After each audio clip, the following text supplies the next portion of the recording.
Testing 1, 2, 3, testing 1, 2, 3, testing 1, 2, 3, test 1, 2, 3.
Good afternoon. Thank you to our witnesses, first and foremost, for being here today.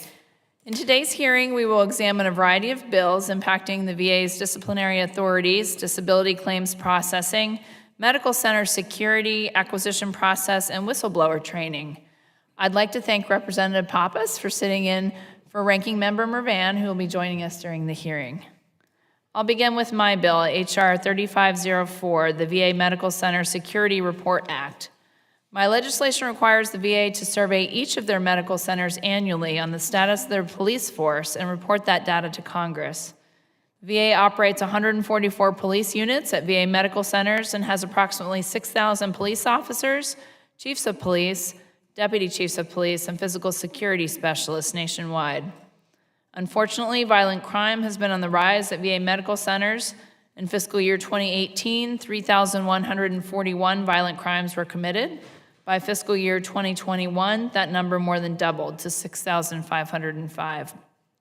Not only are VA medical centers becoming more dangerous for employees and veterans, but they are also becoming less safe for VA police officers.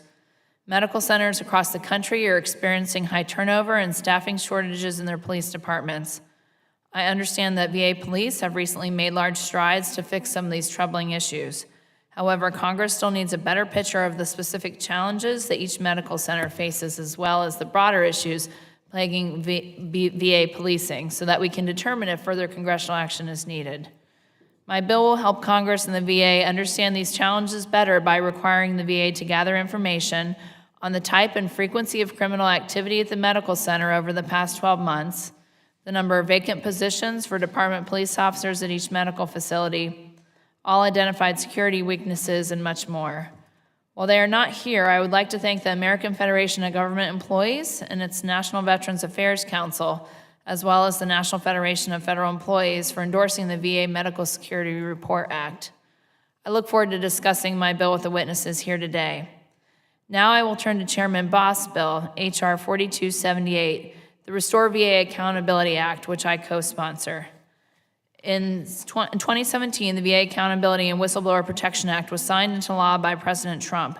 The bill passed Congress with broad bipartisan support and was endorsed by over a dozen VSOs, two of which, the VFW and American Legion, are testifying here today in support of the Restore VA Accountability Act. In the 2017 Accountability Act, Congress gave the VA Secretary authority to expedite the removal, demotion, or suspension of VA employees based on misconduct or substandard performance. Unfortunately, decisions from the Federal Circuit, the Federal Labor Relations Authority, and the Merit Systems Protection Board defied congressional intent, rendering the authority provided in the 2017 Accountability Act unusable for most of the VA workforce. In April of this year, the VA stopped using this authority altogether, as courts have made it too weak and complex to be effective. The Restore VA Accountability Act would make sure the VA has the authorities it needs to remove poor-performing employees and deliver the high-quality benefits and care that veterans deserve. After Representative Pappas' opening statement, I will recognize Chairman Boss to deliver some remarks about how his bill will restore accountability at the VA. Next on the agenda is H.R. 196, the Expediting Temporary Ratings for Veterans Act, sponsored by Representative Rosendale. The Inspector General has documented widespread errors with the VA's temporary disability rating process. Veterans are often not receiving the ratings they are due, receiving them late, or being underpaid or overpaid. I'm eager to hear more from Representative Rosendale and our witnesses about how H.R. 196 can help eliminate errors and delays that harm veterans. The next bill we will be considering today is H.R. 4461, the Modernizing Department of Veteran Affairs Disability Benefit Questionnaires Act, sponsored by Representative Luttrell. I'm a proud co-sponsor of this bill, which would improve disability benefit questionnaires, or DBQs, which are a critical part of the disability compensation claims process. Current practice does not require VA contractors who perform disability exams to submit DBQs in a format that can be easily processed by VA's claims automation software. This leads to backlogs and delays that could be avoided through standardization that allows the VA to process and adjudicate claims faster. As the VA moves forward with automation, a standardized DBQ process will be crucial to timing and accurate claims processing. To close out our agenda, we will be considering H.R. 2733, the Department of Veteran Affairs Office of Inspector General Training Act, sponsored by Representative Underwood. and H.R. 4225, the VA Acquisition Review Board Act, sponsored by Ranking Member Mervan. I again want to thank our witnesses for being here today, and I look forward to our discussion. I now recognize Representative Pappas for his opening remarks. Thank you very much, Chairwoman Kiggins, and I'm looking forward to the conversation today about a number of bills on the agenda, but I want to keep my remarks brief and just focused on one issue at the outset. And one of my primary interests here is to better understand the potential effects of Chairman Boss' bill, H.R. 4278, the Restore VA Accountability Act. Now, in 2017, Congress passed the Department of Veterans Affairs Accountability and Whistleblower Protection Act. It was based on well-publicized problems at the time. Congress believed then that VA needed new authorities to hold bad actors accountable. Over the last 6 years, VA's implementation of the law has been repeatedly challenged in cases before the U.S. Court of Appeals for the Federal Circuit, the Merit Systems Protection Board, and the Federal Labor Relations Authority. I believe Chairman Boss' intent with H.R. 4278 is to address the issues that have caused the courts and MSPB to overturn disciplinary actions. However, based on VA's testimony and some of the statements for the record provided for this hearing today, I'm not confident that H.R. 4278 will have the intended effect of reducing the number of disciplinary actions that are overturned, or that it will lead to more timely disciplinary actions being taken when warranted. Madam Chair, I would like to ask unanimous consent that statements from the Partnership for Public Service, the Senior Executives Association, the American Federation of Government Employees, the National Federation of Federal Employees, and Dr. Donald Kettle as well be entered into the record for today's hearing. Without objection. Thank you. VA in its testimony raises concerns that H.R. 4278, if implemented, would be subject to extensive litigation and constitutional due process challenges, making the department no better off than it is now with the original 2017 law. As is suggested in the testimony from the National Academy for Public Administration and in statements for the record from the Partnership for Public Service, the Senior Executives Association, and Professor Donald Kettle, there are many other facets to accountability and performance. For example, VA's overall performance and accountability may also be strengthened by better ensuring the right employee is hired for the right job, improving performance management processes, growing professional development and training programs for managers, rethinking the department's organizational structure, and improving leadership stability. I hope this hearing will shed light on these and other issues so that this committee can ensure we're focusing our attention on the greatest areas of need, and as we commit to working together in a bipartisan and bicameral manner, always with a focus on strengthening VA's accountability. So I want to thank you again, Chairwoman Kiggins, for allowing me to sub in here, and I look forward to engaging with the witnesses, and I yield back my time. Thank you, Mr. Pappas. And I now recognize Chairman Boss to speak on his bill, the Restore VA Accountability Act. Well, thank you, Chairwoman Kiggins. I appreciate you holding this legislative hearing and including my bill to restore the VA Accountability Act. Now, I've been in Congress for not as long as some, but I've been around for a while. But I have been here long enough to know that this town has a very short memory. In 2017, Congress made a very, very powerful statement when it passed the VA Accountability and Whistleblower Protection Act. Back then, Republicans had control of the House, Senate, and the White House. Before President Trump signed it into law, we passed that bill by voice vote in the Senate and with 368 yea votes in the House.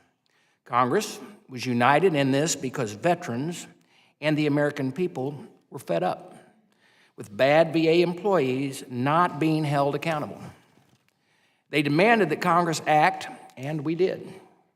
We gave the VA Secretary more power to remove, demote, and suspend any VA employee for performance or poor performance or misconduct. And you know what? The law started moving the needle. The 2017 Accountability Act led to a 50% increase in removal actions, which is in part led to veterans VA-wide trust scores increasing from abysmal 59% in 2016 to an 80% in 2020. Veterans were at the core of VA's mission, not bureaucrats. Let me say it again. Veterans were at the core of the mission, not bureaucrats. However, starting in 2018, the administrative courts began chipping away at the law's effectiveness, ruling contrary to Congress's intent, and Congress's intent was clear. I remember because I was there. VA agreed and appealed a number of these decisions, but the time that VA was spending in court to justify their use of disciplinary authorities in the 2017 Accountability Act was unworkable. Earlier this year, VA announced that because of these legal headaches, they would stop using the authority in the 2017 Accountability Act altogether. Remember when I said that this town had a short memory? Now, we are right back where we were 6 years ago. We cannot afford to backslide and wait for the same tragedies that occurred in Phoenix VA Hospital and drove the popular bipartisan support behind the 2017 Accountability Act to repeat themselves before we act. Congress needs to restore the accountability at the VA. My bill will make changes and improvements to the 2017 law to make Congress's intent even clearer. This will all allow the Secretary to be able to remove the small percentage, and I say that, a small percentage of employees who are hurting veterans in weeks or months rather than years. We owe it to the hardworking VA employees and our veterans to hold those at the VA not doing the right thing accountable. I look forward to the discussion here on my bill today, and with and listening to the witnesses here today. With that, Madam Chair, I yield back. Thank you, Chairman Bost. I now recognize Representative Rosendale to speak on his bill, the Expediting Temporary Ratings for Veterans Act. Thank you very much, Chairwoman Kiggins, for holding this hearing. My legislation, H.R. 196, the Expediting Temporary Ratings for Veterans Act, would directly help some of the sickest veterans who depend most on VA disability compensation benefits.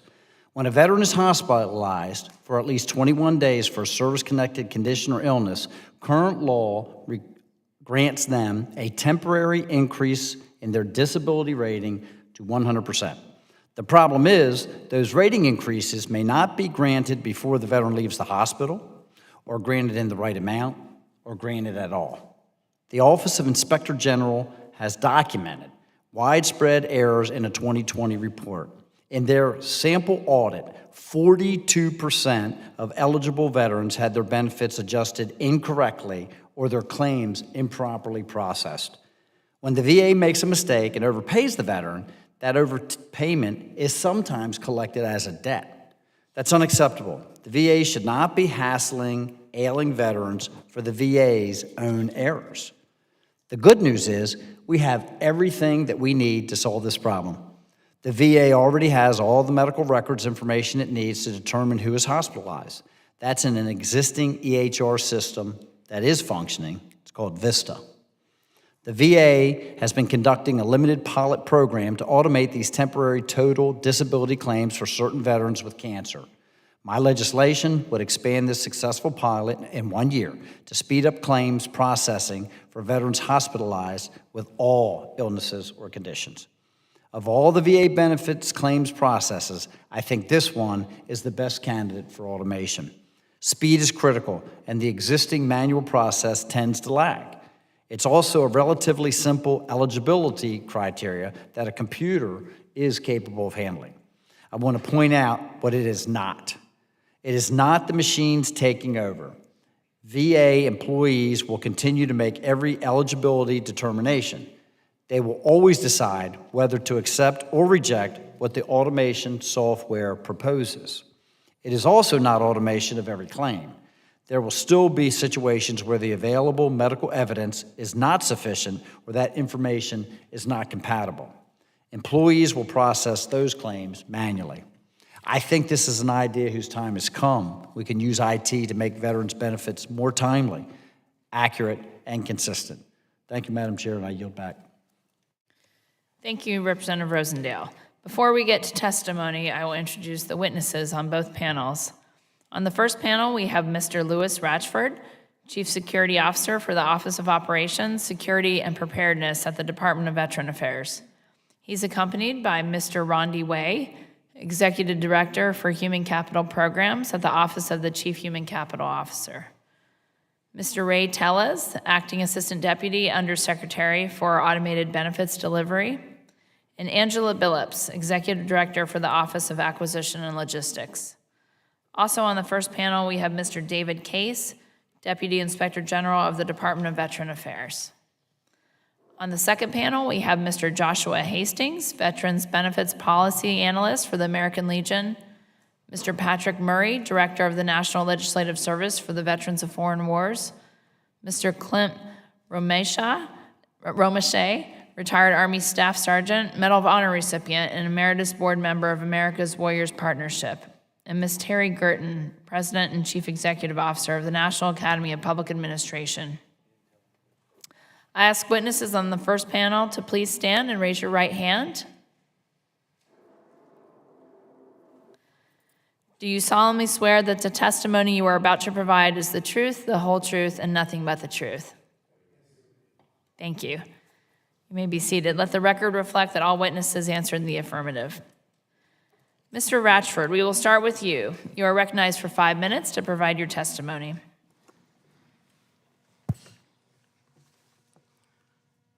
Good afternoon, Chairwoman Keegans, Ranking Member Mervin, Mr. Pappas, and other members of the subcommittee. Thank you for inviting us here today to present our views on several bills that would affect VA programs and services. Joining me today are Mr. Ray Tellitz, Acting Deputy Undersecretary for Automated Benefits Delivery, Dr. Angela Billups, Executive Director, Office of Acquisition and Logistics, and Mr. Rondi Way, Executive Director, Human Capital Programs. Bills on the agenda today include those on expediting temporary ratings for veterans with service-connected disability that requires hospital treatment or observation more than 21 days, mandatory awareness training for VA employees on reporting and cooperating with the Office of the Inspector General, an annual security report regarding medical center police services and personnel. Additional bills on the agenda include the establishment of an acquisition review board for all major acquisition programs, amendments to Sections 713 and 714 of Title 38 of the United States Code, and finally, a requirement that disability benefits questionnaires results from non-VA clinicians are transmitted to VA in a machine-readable format. First, as it relates to H.R. 196, Expediting Temporary Ratings for Veterans Act, VA cites concerns with this bill, as the current automated information technology framework does not support automation of ratings. Due to the significant level of human adjudicative discretion needed for this type of medical association, a programmatic determination with technology solutions could lead to incorrect benefit determinations. Additionally, the bill requires modification to information technology solutions within 1 year of enactment. However, VA anticipates approximately 2 years to fully implement this act. The second bill, H.R. 2733, Department of Veterans Affairs Office of the Inspector General Training Act of 2023, would require OIG to develop training for VA employees. While VA appreciates the support of these efforts to train and educate employees in reporting misconduct, fraud, waste, and abuse, the proposed legislation is redundant to existing VA mandatory training currently provided to all VA employees. Third, H.R. 3504, VA Medical Center Security Report Act of 2023, would require an annual security survey to be completed by medical center police personnel and a report provided to both committees that address multiple components of VA law enforcement and security programs, relationships with local law enforcement organizations, and efforts to address criminal activity at or near the medical centers. VA is committed to providing a safe and secure environment for our workforce, veterans, and all who engage with the VA and our facilities. As such, VA supports this bill, subject to necessary appropriations as a measure to complement the current police inspection program. Fourth, H.R. 4225, VA Acquisition Review Board Act of 2023, would amend 38 U.S.C. by directing VA to establish an acquisition review board for all major acquisition programs. The bill will establish a program management framework for all major acquisitions and non-major acquisitions at the discretion of the Deputy Secretary. VA supports this bill if amended and subject to appropriations. Fifth, H.R. 4278, Restore Department of Veterans Affairs Accountability Act, would amend Section 713 and 714 of Title 38 U.S.C. codified from the VA Accountability and Whistleblowers Protection Act of 2017. VA does not support this bill. A part of ensuring veterans have trust and confidence in the VA is holding employees accountable for misconduct and poor performance. We are confident that the authorities currently available to the VA are sufficient to hold employees accountable for misconduct and poor performance. Lastly, Modernizing Department of Veterans Affairs Disability Benefit Questionnaires Act would require the transmission of disability benefit questionnaires results from non-VA clinicians to VA in a machine-readable format within 180 days of enactment. VA supports this bill, if amended, and subject to the availability of appropriations. The bill will help further VA's automation initiatives, and it would enable VA to identify instances of fraud and ensure the completeness of the questionnaires. Madam Chairwoman, thank you for the opportunity to present VA's views on the draft bills. This concludes my statement and would be happy to answer any of your questions members of the committee may have. The written statement of Mr. Ratchford will be entered into the hearing record. Mr. Case, you are now recognized for 5 minutes to provide your testimony. Chairwoman Kiggins, Ranking Member Mervan, and subcommittee members, thank you for the opportunity to discuss the need for H.R. 2733. This bill would greatly enhance OIG oversight by requiring new VA employees to receive training within 1 year that focuses on their responsibilities to promptly report crimes and serious wrongdoing to the OIG and to cooperatively engage with its staff.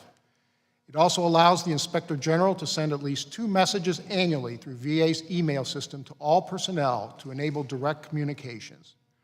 We thank Representatives Underwood, Womack, Pappas, and Dave Joyce for introducing this very important bill. We also gratefully acknowledge that in September 2021, Secretary McDonough required current and incoming employees to complete one-time OIG training within a year, an important step in improving VA's culture of accountability. The OIG has not always had this level of support and cooperation. That is why legislation is still needed to make certain the training mandate is institutionalized and not reliant on the decisions of future VA secretaries. The OIG is aware that the Senate is considering changes to S-1096, the Senate companion bill, and we do not object to the changes. Through the IG Act, Congress authorized the OIG to request any information or assistance from the department necessary to carry out its duties, which includes prompt access to employees, facilities, systems, and equipment.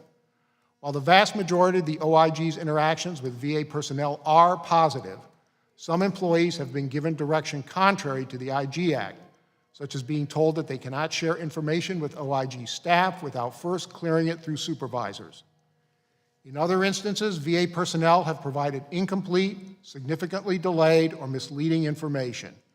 For example, on a project related to the efficacy of the user training on the new electronic health record system, the OIG team repeatedly asked for raw data, but received summarized information that was incorrect. It was leaders' carelessness, though unintentional, that produced far more favorable statistics on training outcomes than was accurate, and if not detected, may have been reported by the OIG to Congress and the public. VA employees' prompt and accurate reporting of a suspected wrongdoing will save lives. For instance, a former Arkansas pathologist worked while impaired for years before a medical facility employee reported him to an OIG inspector on site for a routine review. An intensive OIG criminal investigation led to the pathologist receiving a 20-year prison sentence for actions leading to the misdiagnosis of approximately 3,000 patients with 3 related deaths.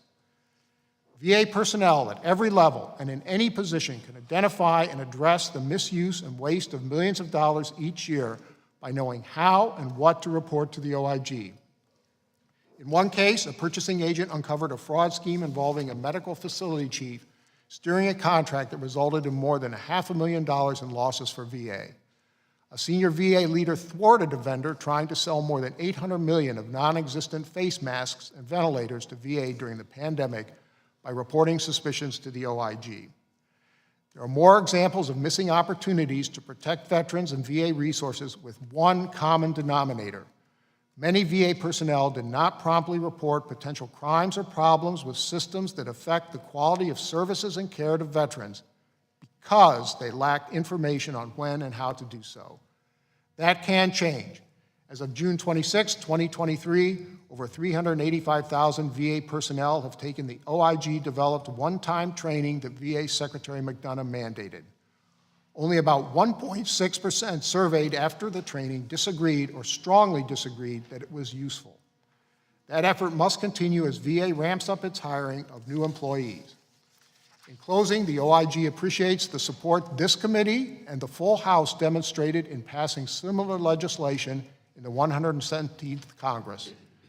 H.R. 2733 would educate all VA employees on the OIG, an independent oversight agency outside VA reporting lines. We strongly believe that this training will empower VA staff to contact the OIG when they encounter potential instances of fraud, waste, abuse, or gross mismanagement. Chairwoman Kiggins, I would be happy to answer any questions you or other members of the subcommittee may have.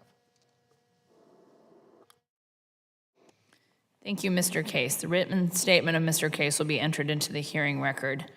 We will now turn to questions, and I'd like to recognize Mr. Takano first for his remarks and questions for 5 minutes. Thank you so much, Chair Kiggins, for your courtesy, and Chairman Bost, was a wonderful delight to spend some time with you over the break.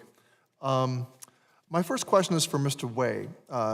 With the ongoing implementation of the Honoring Our Pact Act, VA needs all the help it can get to fully staff its workforce.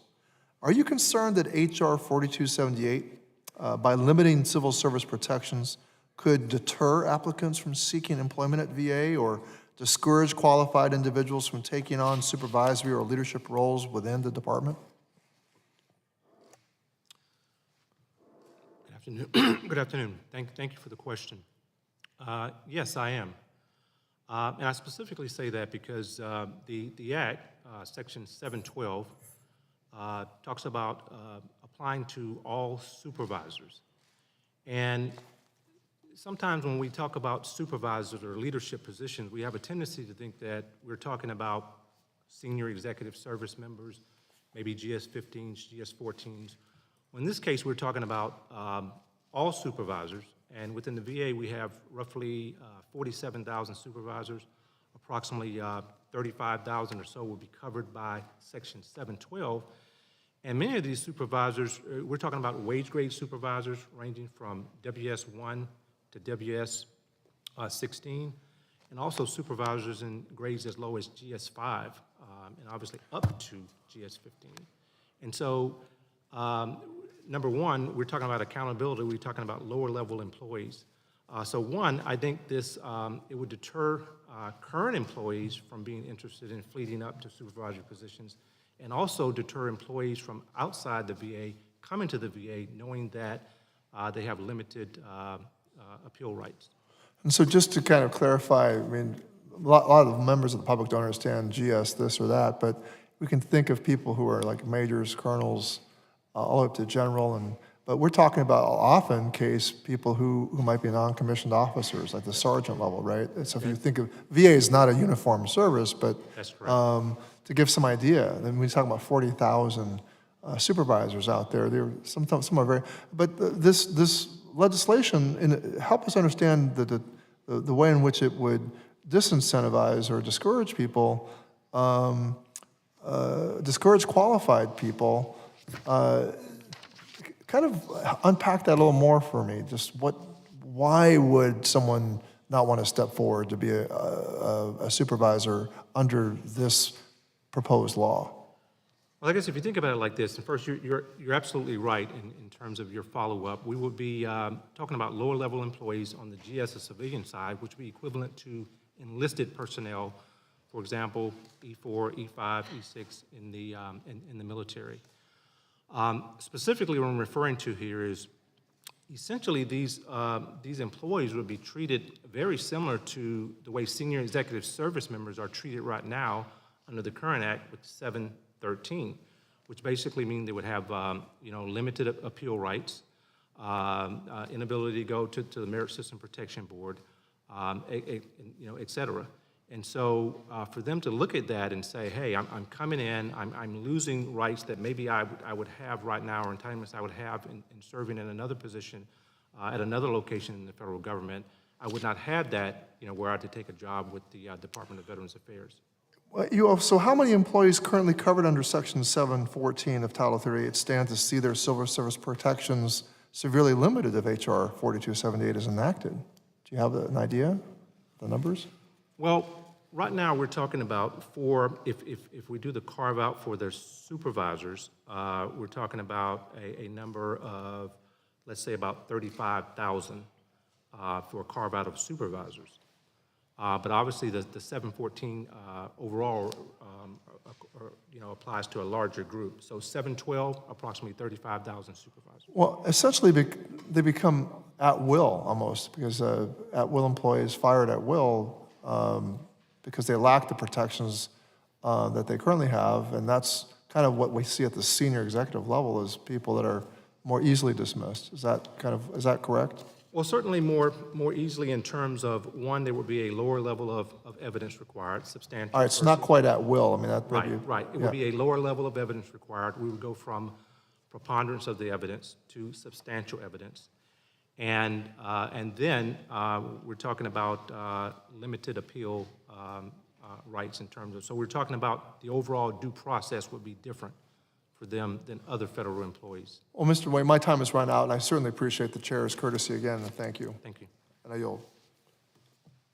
Thank you very much, Mr. Takano. Now I will yield 5 minutes to myself for questions.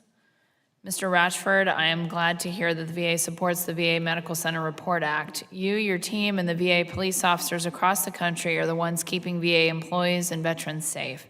My hope is that my bill will give Congress more insight into the unique situation at each medical center so we can help you and your team do your job. Can you explain to me the importance of understanding the recruiting, training, and security challenges that are unique to each medical center?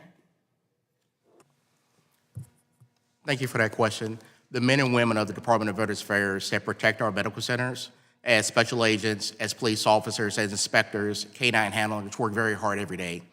The challenges we have right now is across the portfolio when you look at law enforcement across the country.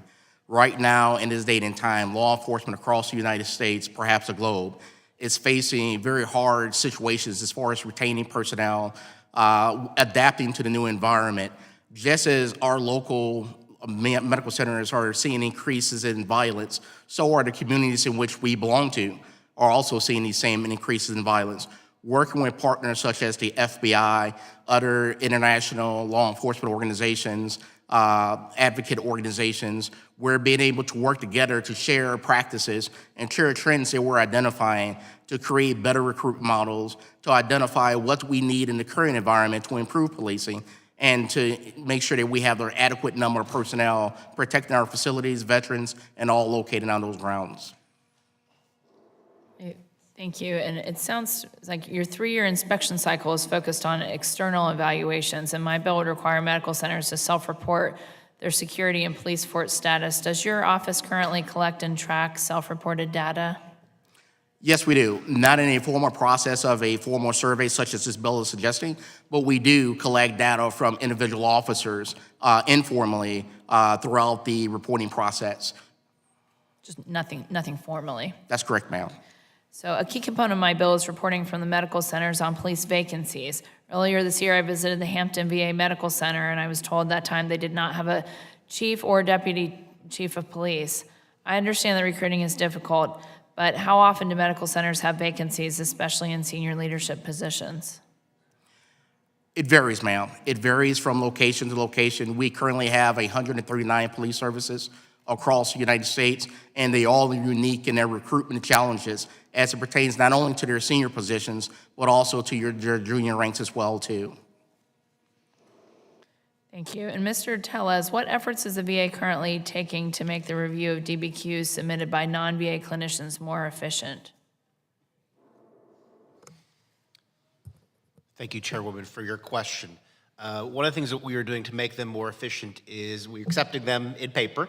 We are scanning them, digitizing them, and we are scraping the data, looking for some of the data elements to track for anomalies, activities for fraud, such as that, connecting, where a veteran lives to where they may have seen a provider. That's an area that we're focused on right now with that. Great, thank you. And I now recognize Ranking Member Mervan for his opening remarks and 5 minutes of questions. Thank you, Chairwoman Kiggins. I am pleased the subcommittee is considering my legislation H.R. 4225, the VA Acquisition Review Board Act of 2023. This bill is based on numerous oversight hearings I chaired last Congress, which focused on several struggling IT modernization projects at the VA. No matter the project, whether it is electronic health records, supply chain system, human resource system, or financial management system, VA has been trying unsuccessfully for decades to modernize key IT systems.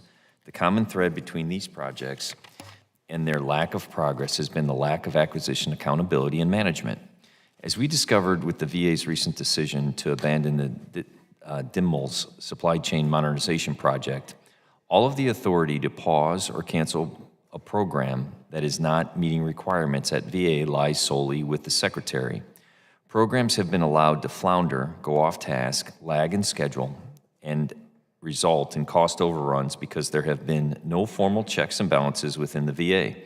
This legislation will provide a structure for those checks and balances. It creates a formal acquisition review board chaired by the Deputy Secretary and will require meetings and decision points to determine whether the department has considered the essential cost, schedule, and scope information to begin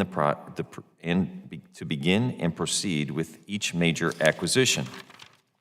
The board will track the progress in major acquisitions and ensure that programs remain on time and on budget.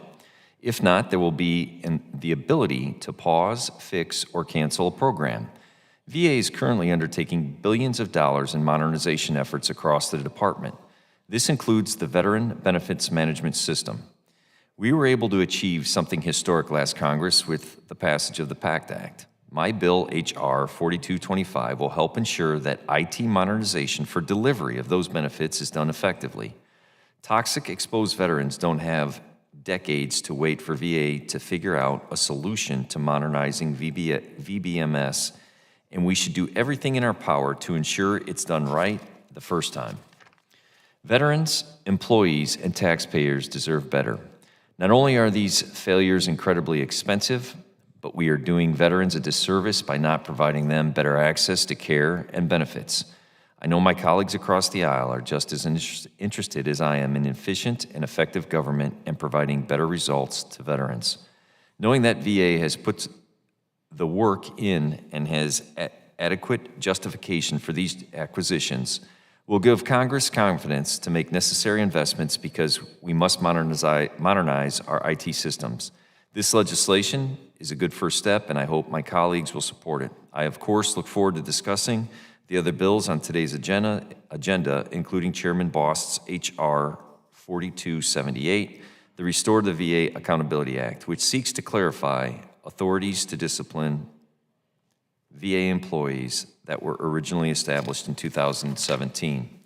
Since I was not yet serving in Congress when the original VA Accountability and Whistleblower Protection Act was enacted, I am glad Ranking Member Takano was able to join us today to share with his perspective on the Congress's intent with the original law. I understand VA and the stakeholders have raised a number of concerns about H.R. 4278, so I hope the subcommittee can fully consider those today.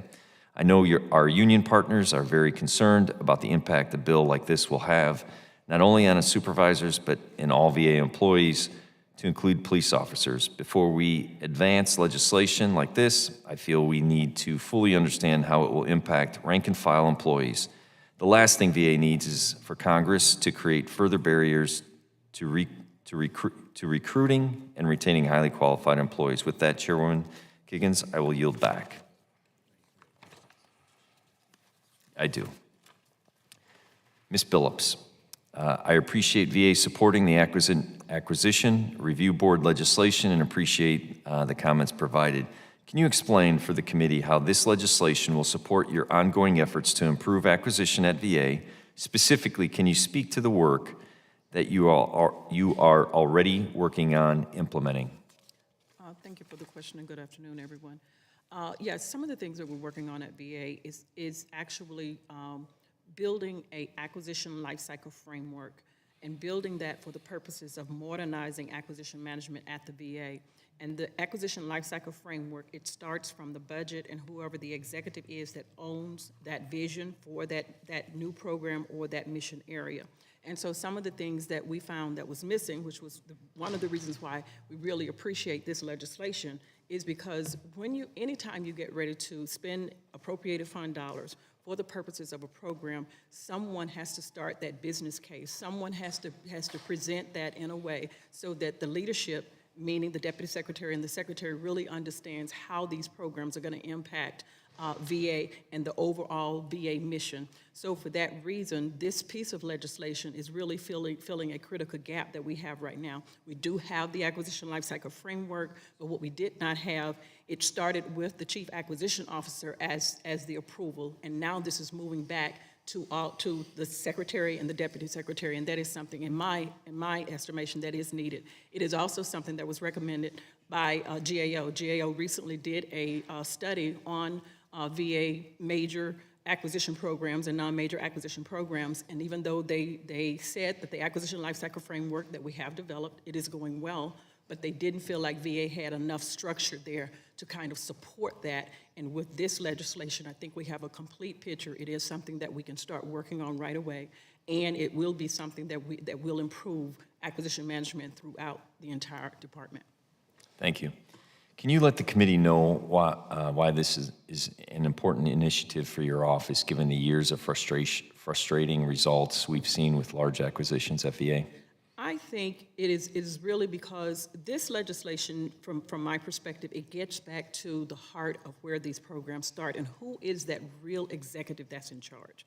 Because a lot of times we go to fact-certified program and project managers. Those individuals are not the ones that own the mission area. They're not the one that sets the vision for the mission area. They're not the one that set objectives for the mission areas. So those executives who own these mission areas, they need to be a part of that process, and not just at the beginning, but throughout the process, because that is one of the reasons why the programs, and it's not just at VA, but this is one of the reasons why programs fail, because a lot of times people say, this person is a certified fact program manager, but someone has to own that. Someone has to know what happens in the program for suicide prevention when those objectives are not being met. Someone has to be focusing on the big picture at all times with support from those individuals that are a part of the acquisition workforce, with support from the CFO, the CIO, and everyone that is a part of those programs. And this particular legislation will allow us to build a structure that we're calling an enterprise program management structure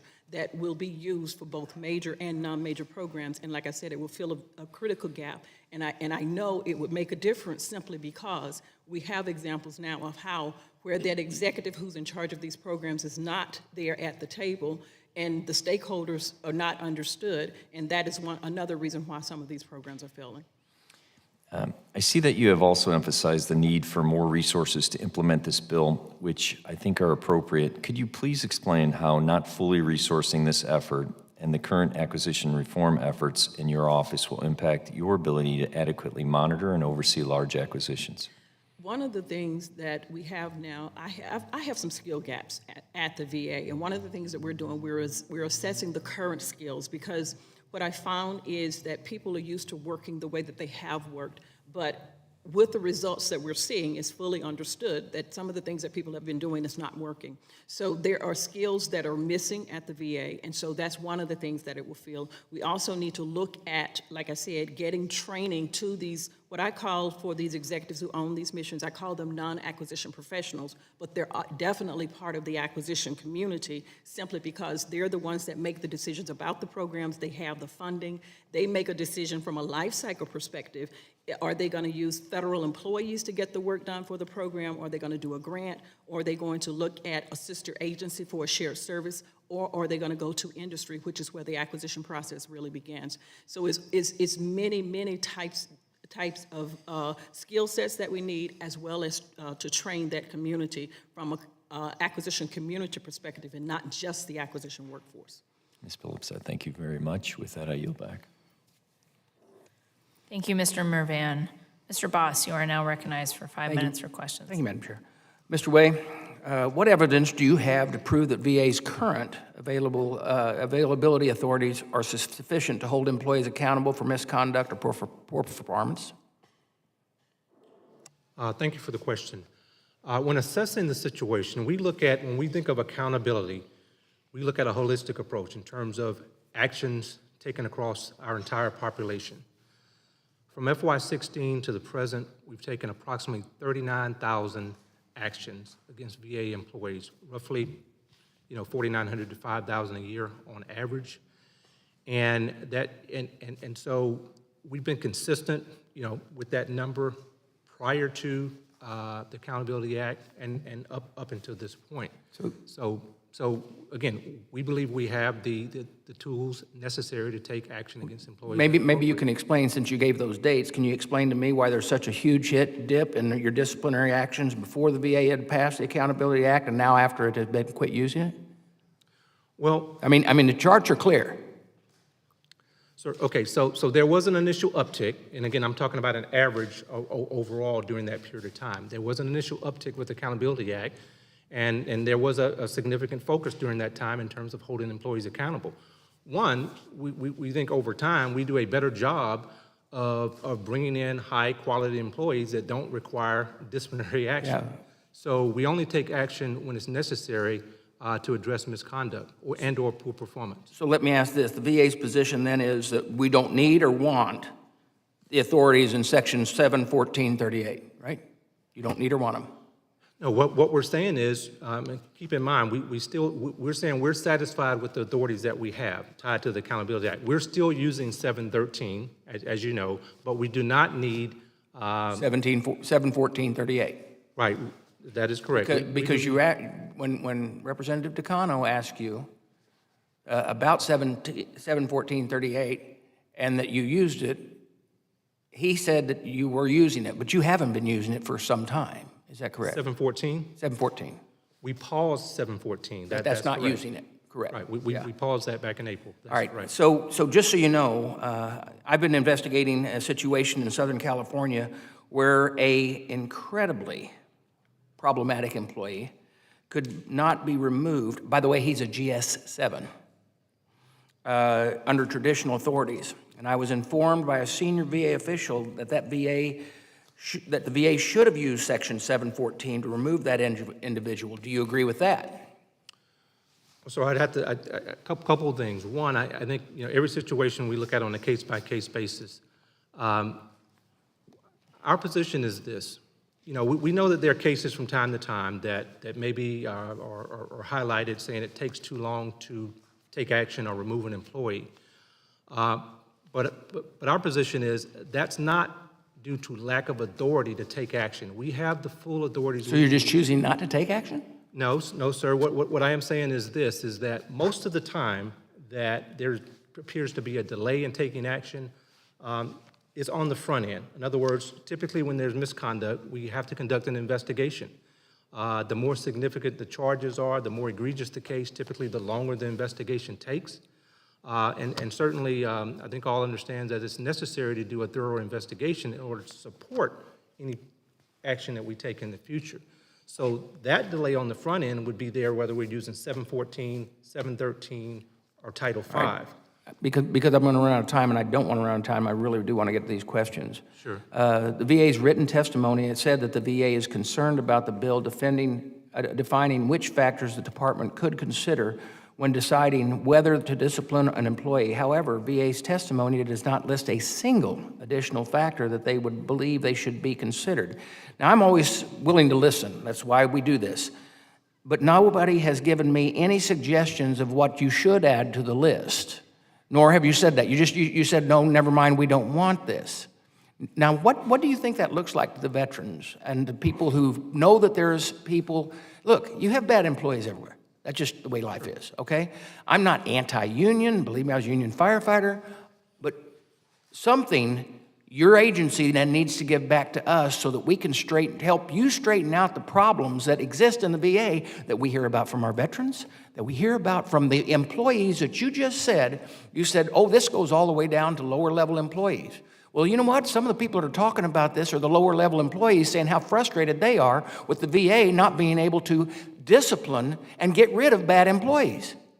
That's a problem, and I would love to hear your suggestions. Well, a couple of things. As I said earlier, sir, whenever there's a delay, I can assure you it's not because we don't have the authority to take action. Typically, again, it's an investigation. Once an investigation is completed, of course, we have to go through due process, which includes a proposal, an opportunity to respond, and then a deciding official assessing that information and making an appropriate determination. And the outcome is not always removal. I mean, that's the purpose of due process, is to look at the charges and the specifications, and for a deciding official to make an appropriate determination. That's obviously a fundamental part of due process. But what I can assure you is that when there are egregious actions and they warrant removal, we have the authorities to effect those actions and to successfully defend them as needed. My time has run out, but I'm going to say this. Sure. I will always protect the veteran over a bureaucrat. Always. Know that. And the frustration that we're feeling with the reports we're getting back is why we're pushing forward with this. I would love your input to say, okay, maybe we should do this or do that. But it was working. It was working. For 2 years, it worked very well, and then the others got involved. But thank you. I yield back. Thank you. Thank you, Chairman Boss. I now recognize Representative Pappas for 5 minutes. Thanks very much, Madam Chair. I appreciate the testimony of the panel here today. And Mr. Case, I wanted to start with you. I really appreciate the value that the Office of Inspector General adds and obviously plays a critical role in helping to identify waste, fraud, and abuse at VA. And I've heard from many VA employees in New Hampshire, where I'm from, who are unaware of the role of the Inspector General, and it's one of the reasons why I was proud to help reintroduce, along with Representative Underwood, the VA OIG Training Act, which requires all VA employees to complete training developed by OIG that's focused on reporting to and cooperating with OIG. So the requirements set forth in the bill go a long way to increasing awareness of VA's OIG services. It reassures VA employees that they'll be protected if they report wrongdoing, and it returns that investment back to VA by protecting both our veterans and taxpayer dollars. While VA issued a directive in 2021, which was a positive step forward that requires VA employees to complete training within their first year, without the training requirement signed into law, it could easily be rolled back at some point in the future. In Mr. Case, you alluded to this in your testimony, the need to memorialize this in law, and I'm just wondering if you could comment a little bit further on the bill. VA says that this is unnecessary and redundant. Do you see it that way? And could you speak to the importance of this training moving forward? First, let me again thank Secretary McDonough for his support of the training that's in existence now. And we believe strongly that this legislation is necessary and critical so that the training can be institutionalized. And future secretaries, who may have different priorities, different approaches, cannot change the mandate. And so that's the critical reason for having this training. As to its redundancy, VA employees who have taken the current training would not have to take it again. The provision in the training 2F that has caused some confusion simply underscores that the OIG's independence is impaired if its own training is not distinct from internal VA offices such as OAWP. Now, we will continue to work with VA's education team to ensure the training is kept current and accounts for the survey responses of those who've taken the training and their feedback. So we don't believe there's a redundancy here, that in fact there's an importance to having the training memorialized so that VA leaders in the future who do have or may have different priorities don't alter the mandate. Thank you, and I agree with that premise, which is why I've helped introduce this legislation and hope we can get a positive result in this Congress. But I'm wondering, you mentioned the OAWP training, for instance. There's a lot of training out there. Could you talk about how the OIG training differs from, say, the training by OAWP? Again, I'd be happy to. The OIG training that is in existence is specific to our independent oversight function. By having the separate training from internal VA offices like OAWP, it's clear to those taking the training that the OIG handles complaints outside the VA reporting lines. Moreover, the OIG has a broader mandate than OAWP and the other VA offices. The best example is that the OIG investigates potential crimes and has broader powers. So our training references, as it currently exists, other VA offices where appropriate, but our training, the OIG training, is complementary, not duplicative of that other training. Well, thanks for those comments. I'm going to pivot to another issue, and I want to thank Chairwoman Kiggins for her leadership in drafting the VA Medical Center Security Report Act, which I was happy to co-sponsor. As a former chair of this subcommittee, I appreciate the intent of this bill, which is to ensure that our VA police officers have the resources they need to protect veterans at our VA facilities. The bill focuses on medical centers, and I know from my own district that we've got community-based outpatient clinics, a regional VBA office.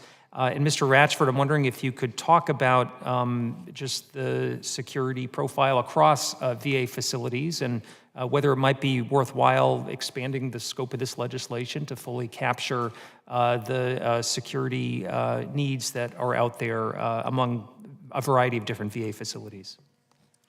Thank you for that question. VA police officers are committed to not only protecting VA medical centers, but protecting all VA property, to include the national cemeteries, as well as our outpatient clinics. We have a protection scheme for all of our resources across all the administrations that fall within that category of VA property.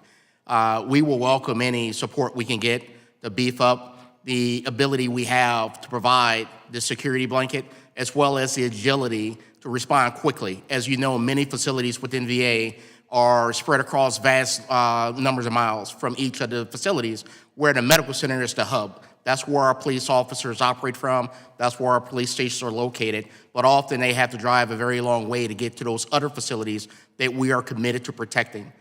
So, Representative Pappas, anything that you can provide or suggest, or this subcommittee could provide to help us and give us the agility and capability we need to be more efficient, we will welcome. Well, thank you. I believe the reporting in this bill is absolutely essential to move forward, and appreciate those comments. I yield back my time.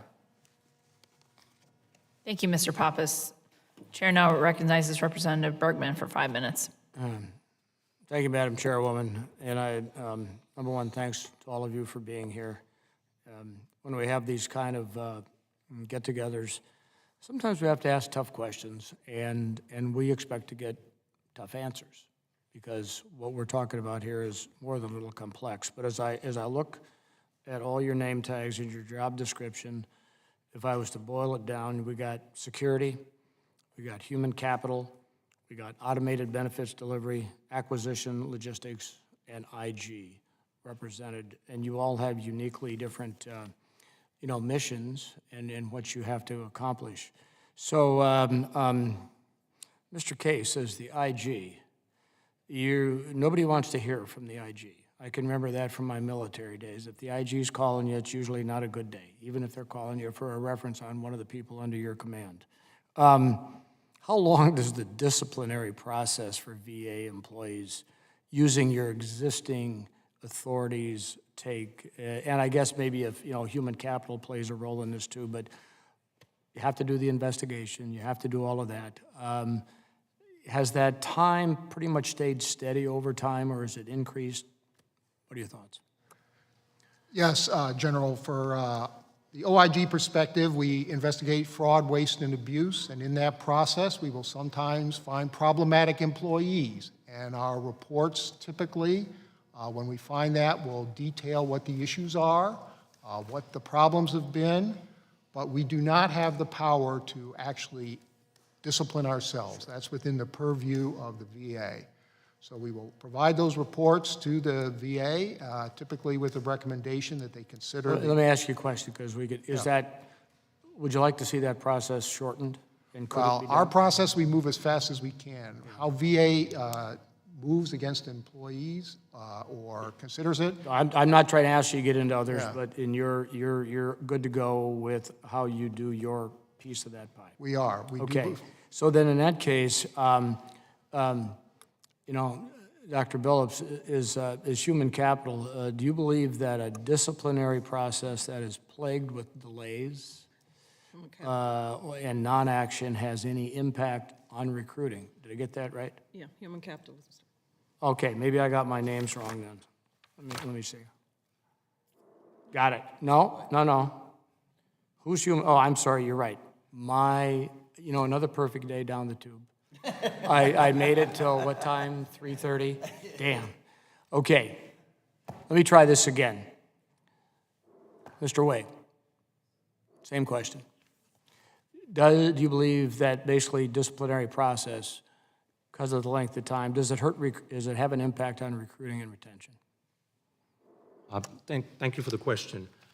Well, first, the time frame, when we think about the time frame for disciplinary adverse action, they're actually quite similar under 714 and Chapter 75.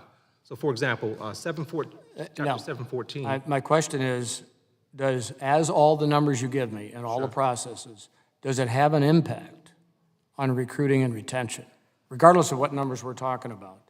Does it have an impact? Because now that I think I've got your job title right. Correct. You're the guy that tries to get good people hired. That's correct. Okay.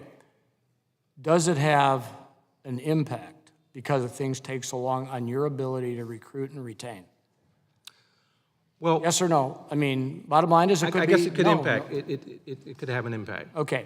So then let me kind of transition here because my time is running out. You know, one of the goals of the Modernizing VA Disability Benefits Questionnaires Act, boy, we need to shorten that one, is to shorten how long it takes a veteran to get disability benefits that they rate, by facilitating the automatic processing of the DBOs. We'll shorten that up. How do technical hurdles like DBOs that cannot be automatically processed, as well as accidental errors, how does that contribute to the backlog? I'm just trying to get to clarify the question, sir. Okay, I'll tell you what, I can give it to you, you can take it for the record. Bottom line is, you're trying to, the Disability Benefits Questionnaires Act, we're trying to automate things. Yeah, I believe that may be a question for... Okay, so which one does that fall under? Automated benefits? Oh, of course, okay.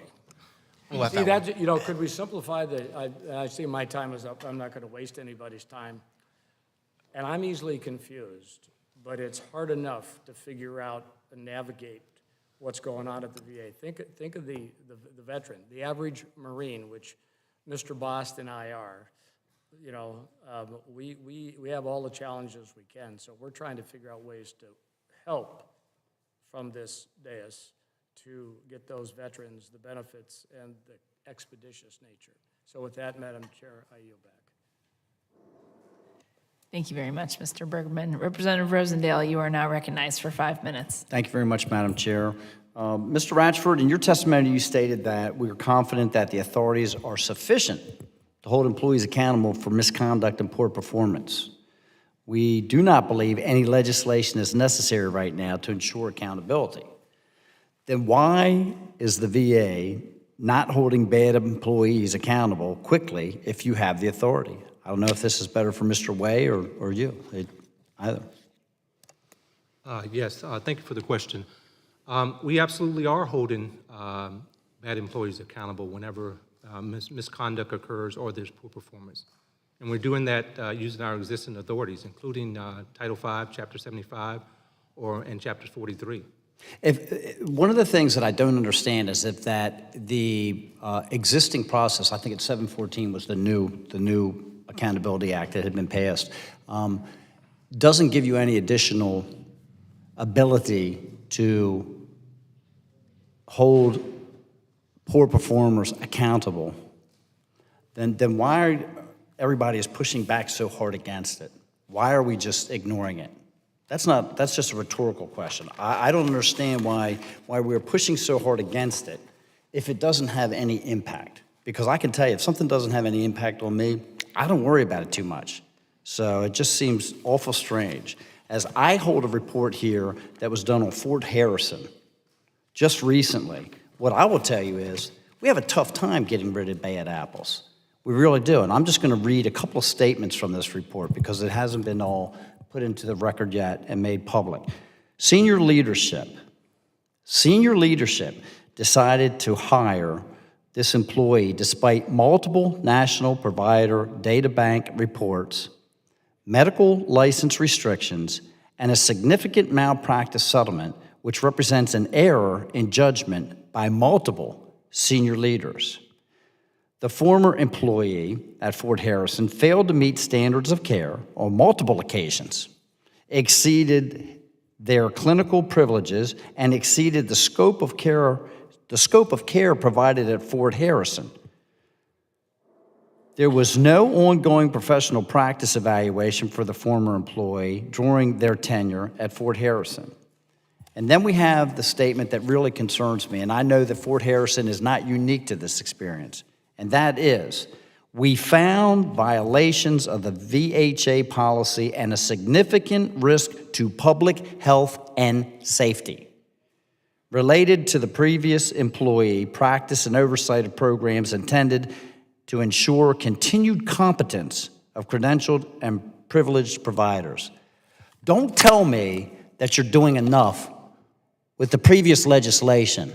You're putting veterans' health at risk, and we've got reports that say so. And to try and turn back the clocks of time and not give us the tools that are available to make sure that the veterans get the benefits that they deserve and the health care, the highest quality health care that they have earned, is absolutely appalling.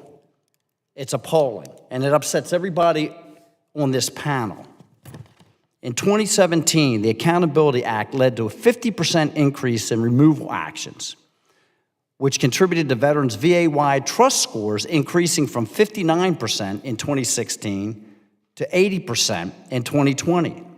The Biden administration has decided to stop enforcing this bipartisan law. I was very proud to co-sponsor Chairman Boss to restore the VA Accountability Act, and I'm very concerned that if we do not pass this bill, it will result in trust scores going down. Veterans support this legislation. Veterans support this legislation, and that's what we're concerned with. We're here to protect the veterans, not the Veterans Administration. No offense intended. What concrete steps are you taking to ensure that the VA-wide trust scores don't decrease? Well, thank you for the question. A couple of things. One, regarding the action, the case that you spoke of earlier, again, I can assure you that if there is a situation that needs to be addressed, it can be addressed under existing laws, rules, and as Chairman Boss said, well, then why aren't you? Because it's not being taken care of. We're certainly happy to, discuss offline in terms of the specific individual case, but overall, we do have the authorities that we need. I will say this. We used 714 really as long as we could. As you know, our reason for pausing 714 is because of the ongoing case decisions that we received from the various administrative tribunals and the courts. We got to a point where that it was really not usable for the majority of our workforce. It only applied to about 75,000. Our concern our concern now is that if we go back and try to revise the legislation, that we'll spend the next few years addressing some of the We'll spend the next several years getting rid of the bad apples, and that's going to create a big backlog. Goodness gracious. Madam Chair, I see my time has expired. I would yield back. Thank you, Mr. Rosendale. Thank you again to our panel of witnesses, and you all are excused from the witness table, and we welcome the second set of witnesses to come forward.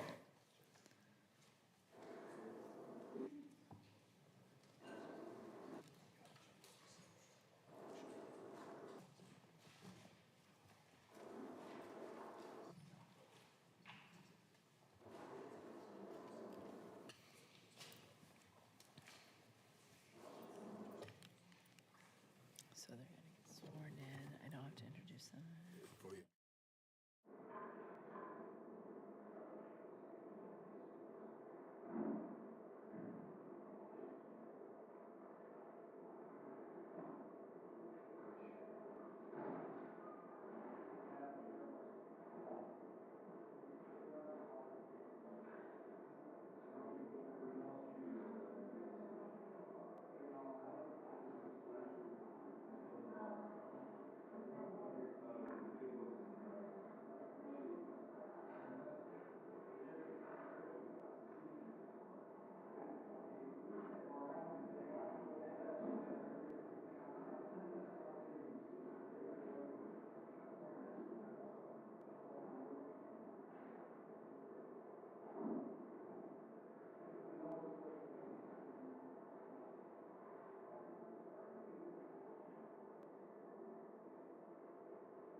Okay, I would now like to welcome the witnesses on our second panel to the witness table, and I ask you all to please stand and raise your right hands. Do you solemnly swear under penalty of perjury that the testimony you are about to provide is the truth, the whole truth, and nothing but the truth? Thank you. You may be seated. Let the record reflect that all witnesses have answered in the affirmative. Mr. Hastings, you are now recognized for 5 minutes to provide your testimony. Today I come before you a service-connected combat veteran, VA patient, and proud Legionnaire. I receive all of my care through the Department of Veterans Affairs, and I personally, like many others, experienced frustrations obtaining an appointment, confusion navigating the system, and difficulty receiving appropriate care. Chairwoman Kiggins, Ranking Member Mervan, and distinguished members of the subcommittee. On behalf of our National Commander, Vincent Triola, and our more than 1.6 million dues-paying members, we thank you for inviting the American Legion to testify today. In 2017, Congress passed the VA Accountability and Whistleblower Protection Act to increase staff accountability and improve protection for whistleblowers. In August of 2021, it was found that VA misinterpreted this act by the United States Court of Appeals. One of the protections assumed in this legislation was to mitigate the involvement of the U.S. Merit Systems Protection Board in certain decisions surrounding the employee. However, there was nothing written in the law to do so. This lack of clarity has allowed courts to dilute the VA Secretary's authority to hold employees accountable, protect whistleblowers, and keep veterans safe.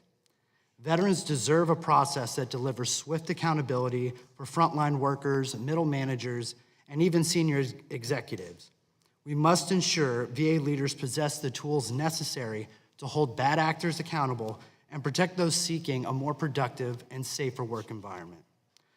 The processing of temporary disability ratings has been identified as a backlog barrier for more than a decade. Processing issues have led to substantial financial errors and contributed to unreasonable delays. The time it takes VA to grant such ratings ranges from a couple weeks to a couple months. There is no consistency. Veterans should receive their benefits in a consistent and timely manner. The American Legion believes increased automation can help reduce the claims backlog and deliver these benefits more efficiently. Regarding acquisitions, the VA has a crucial mandate to ensure that the procurement of goods and services is optimized to meet our nation's veterans. A 2022 GAO report highlighted the VA's approach to acquisitions was varied and unstandardized, leading to oversight difficulties and subpar acquisition outcomes.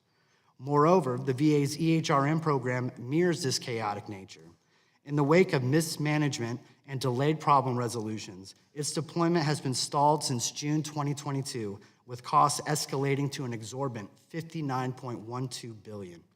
Creating a standardized and transparent framework for managing major VA acquisitions would heighten accountability and contribute to a more uniform acquisition process, boosting the efficiency of VA procurement and ultimately enhancing the provision of care for veterans. This legislation would also help to facilitate VA's ongoing efforts to modernize the HRM system by ensuring the effective implementation of a single system across VA and bidirectional connectivity to the Department of Defense.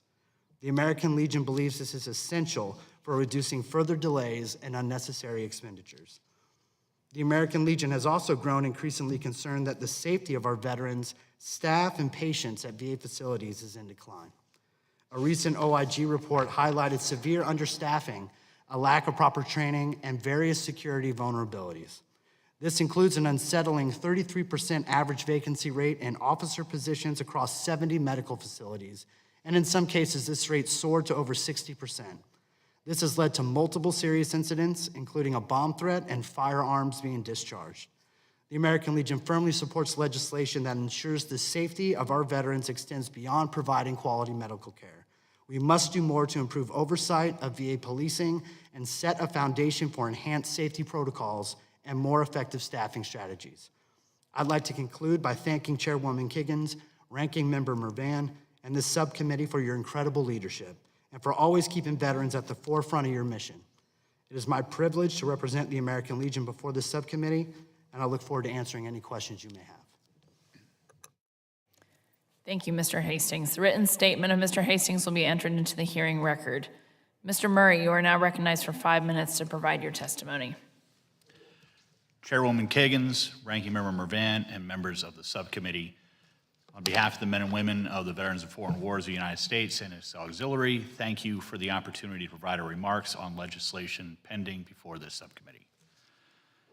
The VFW supports H.R. 2733, Department of Veteran Affairs Office of Inspector General Training Act, to require each department employee to receive training developed by the VA Office of Inspector General for reporting of wrongdoing, responding to requests, and cooperating with the OIG. The VFW believes the OIG performs a critical role in overseeing and investigating the practice of VA, and a vital component of this role is employee input. Training the employees on the role, responsibilities, and legal authority of the Inspector General and the duty of employees for engaging with OIG is important to accomplishing its mission. This training would also empower the employees to identify the circumstances and mechanisms for reporting fraud, waste, and abuse, including making confidential complaints. It would help protect the men and women who aid our service members, veterans, and families every single day. The VFW also supports H.R. 4278, the Restore Department of Veteran Affairs Accountability Act, to streamline authorities to suspend, demote, or fire VA employees that have been determined to warrant such actions. The VFW, along with a broad, bipartisan, and bicameral group of legislators, supported the Department of Veteran Affairs Accountability and Whistleblower Protection Act of 2017, because the VFW and others had seen examples of VA's inability to hold certain employees accountable. The situation at that time was untenable, and broad agreement was something needed to be done. Earlier this year, VA Secretary Dennis McDonough stated VA was no longer using the authority enacted in the 2017 law, as it was creating more administrative and legal problems than was initially known. Well-intentioned laws that cannot be legally enforced hinder VA's ability to perform its vital functions. This important bill includes strong accountability reform for VA employees who do not live up to the standards that veterans deserve. Almost 6 years after the passage of the Department of Veteran Affairs Accountability and Whistleblower Protection Act of 2017, the Secretary of Veteran Affairs still lacks the proper authority to swiftly terminate workers who do not deserve to work at VA. The Restore VA Accountability Act would improve the Secretary of Veteran Affairs' authority to discipline and remove employees who commit malfeasance. This proposal would restore the original intent of the law that had gaps and was not implemented effectively. The VFW believes that VA and Congress must ensure the Secretary has the authority to quickly hold employees accountable for wrongdoing that may endanger the lives of veterans. That's why we support this important legislation. However, whenever we're discussing VA workforce issues, we feel it's also important to stay vigilant about VA hiring. We believe that it is just as important to make sure that we get rid of the bad apples as we refill those ranks as quickly as possible. We urge the committee to continue working with VA to provide them all the tools to also hire and retain high-quality employees who serve our veterans every day. Chairwoman Kiggins, this concludes my testimony. Again, the VFW thanks you and Ranking Member Mervan for the opportunity to testify on these important issues before this subcommittee. I'm prepared to take any questions you or the subcommittee members may have. Thank you, Mr. Murray. The written statement of Mr. Murray will be entered into the hearing record. Mr. Romeshay, you are recognized for 5 minutes to provide your testimony. Chairwoman Kiggins, Ranking Member Mervan, members of the subcommittee, thank you for the invitation to come speak and testify here today. I'm here today on behalf of America's Warrior Partnership as an emeritus board member. However, I'm really here to fulfill my duty. It is the same responsibility I had when I served in the military. You look out for those you serve with, for those on your left and right. I am here for them. For those who you served with in the military, you were given great tasks. You're held accountable and responsible for things that are not done right. Because in the future, you may need to be depended upon to save your friends' lives, and lives are at stake. The VA should be no different, period. Lives are at stake, and those working for the VA must be trusted and dependable. Yet everyone hears the horror stories on the news of the VA employees misbehaving or abusing their authority. The question is, why can't we just get rid of these employees? Instead, it must be focused on what is happening in these workplaces to create an environment that allows these things to happen. When discipline is gone and a culture of responsibility and accountability are not enforced, standards and training disappear. This has a devastating ripple effect, first on morale in the VA and the great employees in the VA that sees what's happening around them. They either give up on trying to do their best or they move on and leave. Next, it causes a loss of trust. For those who went to the VA for help, weren't treated well, weren't seen, and couldn't be heard, find the VA is no longer trustworthy or dependable. And finally, when you develop the reputation for a lack of discipline and accountability, you have a hard time bringing in new employees and talent. If bad employees are tough to discipline and nearly impossible to remove, how can the VA expect to change its culture? Working for the federal government on behalf of the American people to help our veterans is an honor.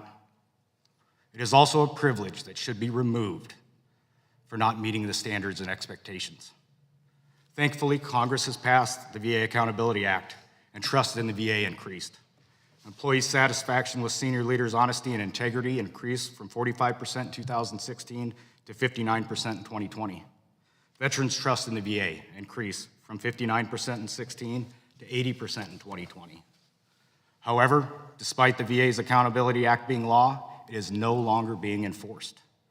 Putting aside how a federal agency can unilaterally decide not to follow the law, or how a small employee protection board by Congress can claim to overrule popular law, why would anybody oppose this accountability bill in the first place? The answer, sadly, is that money and jobs are at stake. Some see the VA as a major job provider and a taxpayer-funded cash machine with a soaring budget. The VA is not a jobs program. This must stop. The VA cannot focus on protecting jobs and focus on helping our veterans. The unions and the Merit System Protection Board and others must choose. The VA must only have one focus, and I firmly believe the VA's sole mission and directive from this government is to take care of those who served our nation. All veterans feel the same way. In fact, Mission Roll Call did a recent poll of 16,000 veterans, and the poll simply asked the veterans, do they believe the VA should continue to follow the accountability law? 89% said yes, and roughly 11% said no. Accordingly, I am proud to fully support H.R. 4278, the Restore Department of Veteran Affairs Accountability Act, and I am thankful for this committee's efforts and the efforts of your colleagues in the Senate. Importantly, this legislation empowers the VA to make a decision without worry to the MSPB interfering or collective bargaining agreements, and will apply to supervisors and managers too, just as they did with the SES employees previously. These employees are working for the veterans and the American people, not the other way around. In short, oversight and reform at the VA is needed, since the same issues are plaguing the VA and have been around for decades, despite the diligent work of this committee. Things need to change, and holding the VA accountable for a lack of progress is a good beginning. I thank you. I look forward to your questions, and I yield back my time. Thank you, Mr. Romeshay. The written statement of Mr. Romeshay will be entered into the hearing record. Ms. Gurton, you are recognized for 5 minutes to provide your testimony. Chair Kiggins, Ranking Member Mervan, and members of the committee, I appreciate the opportunity to testify today.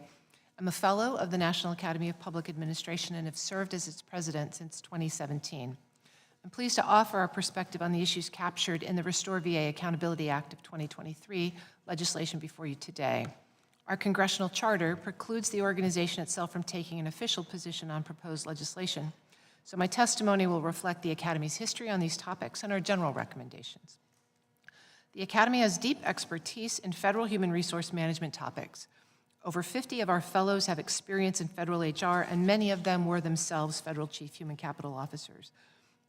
Across our history, many federal agencies have directly engaged the Academy and our fellows for assistance in addressing organizational and individual performance and accountability. The Academy has long held the position that a professional, merit-based civil service is essential to effective delivery of government programs. We also endorse an accurate and intentional deployment of the term accountability. In some recent policy debates, accountability has become a euphemism for making it easier to fire public employees. The system surely needs more flexibility, and poor performers should not be retained in public service positions. But accountability means much more than that. It is a time-honored principle that government should be responsible for serving the public interest. Although we certainly need greater accountability in public service, what we most need is a system that holds administrators accountable for results. How well government employees accomplish the government's mission and what principles are pursued in doing so are the key issues. Over the past 5 years, we've worked with the National Oceanic and Atmospheric Administration, the Department of Homeland Security, Office of the Inspector General, the U.S. Merchant Marine Academy, and the U.S. Coast Guard Academy on matters of organizational culture and performance. In 2017 and 2018, we completed 2 papers, No Time to Wait, Parts 1 and 2, outlining a fundamentally new vision for the future of federal civil service that is mission-focused, merit-based, and publicly accountable. Taken together, these reports offer a roadmap for building an organization where a central focus on and understanding of mission drives performance at every level. We find that 4 general principles emerge in successful organizations. First, organizational culture impacts employee performance. Second, strategic workforce planning that links performance to mission enables effective performance management. Third, clear communication and consistent application of performance standards are essential. And fourth, there is no substitute for effective leadership. These principles in practice mean that across every branch, division, level, and rank, leaders clearly communicate and consistently enforce expectations. Systems are in place to compile and analyze data to inform workforce planning and management decisions so that decisions are evidence, not anecdote-based. Leaders are trained and tuned to manage a diverse workforce and provide clear guidance and feedback on performance expectations. The agency plans for and invests in training aligned to mission objectives, and employees feel valued and prepared for the critical missions to which they are assigned. One other Academy study is particularly relevant to today's conversation. In 2021, we delivered our congressionally directed assessment of the Office of Personnel Management. As one of many findings in that report, the panel observed that the complex web of legislation and regulation that has accreted around the topic of federal civilian personnel management makes it simultaneously challenging for managers and leaders to understand exactly what rules they are supposed to be following, easy to find loopholes that might be interpreted to permit otherwise unintended behavior, and simplest and safest to follow a path focused on compliance rather than innovation. All of this brings us back to the central topics of performance and accountability. The system surely needs more flexibility, and poor performers should not be retained in public service positions. At the VA particularly, our veterans deserve the highest quality service and care. But as I highlighted earlier, viewing accountability through the narrow lens of firing employees does the debate and the country no good. The ability to fire individuals for poor performance is no substitute for good leadership, an elusive quality that is impossible to legislate. It's far better to build organizations where mission and performance are aligned from the beginning, where systems are designed and implemented to provide evidence that can inform consistent and strategic decisions, and where investment in training provides a strong scaffold upon which to build individual competency. Then an organization can be truly accountable to those who matter most, those they are created and funded to serve. Chair Kiggins, that concludes my statement, and I'd be pleased to answer any questions you or the committee members may have. Thank you, Ms. Girton. The written statement of Ms. Girton will be entered into the hearing record. We will now turn to questions, and I yield myself 5 minutes. Just wanted to briefly speak that the common theme in listening to you all speak about accountability, I mean, I couldn't agree with more, and that it's kind of a dual-sided problem, not just accountability for those who currently work for the VA, but how are we recruiting new providers, new employees, and that process. And we've heard that before. This is not the first time. And we just spoke earlier about when is Congress going to act on those changes so that we can expedite that hiring process.